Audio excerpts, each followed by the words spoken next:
La chronique astrophysique. Sylvie Vauclair. À l'ouest de l'Argentine, au pied des Andes, se trouve un site extraordinaire et très peu connu.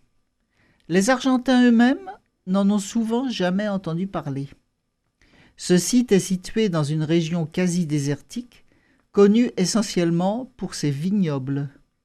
Lorsque nous y sommes allés pour observer l'éclipse totale de soleil du 2 juillet 2019, on nous avait prévenu.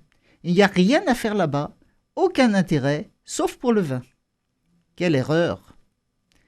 Ce site extraordinaire s'appelle Ischigualasto, dans la province de San Juan. Il est quand même classé au patrimoine mondial de l'UNESCO, mais ce n'est qu'en complément d'un autre site, beaucoup plus connu, celui de Talampaya, dans la province de La Rioja. Talampaya est un parc national avec des roches rouges extraordinaires et des canyons superbes.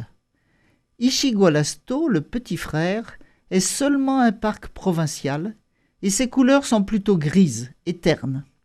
Alors quel est son intérêt ? Eh bien voilà.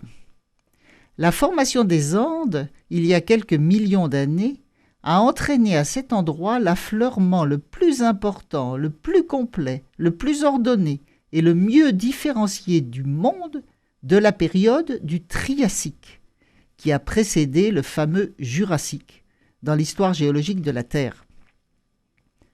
Des fossiles étaient enterrés là depuis 240 millions d'années, à l'époque où tous les continents actuels étaient réunis en un seul, la Pangée. Il s'agit tout simplement des ancêtres des dinosaures. D'après les paléontologistes, les premiers ancêtres des dinosaures étaient petits, bipèdes et omnivores. Le Marasuchus, par exemple, ne mesurait que 25 cm. Il est l'ancêtre de plusieurs lignées de dinosaures.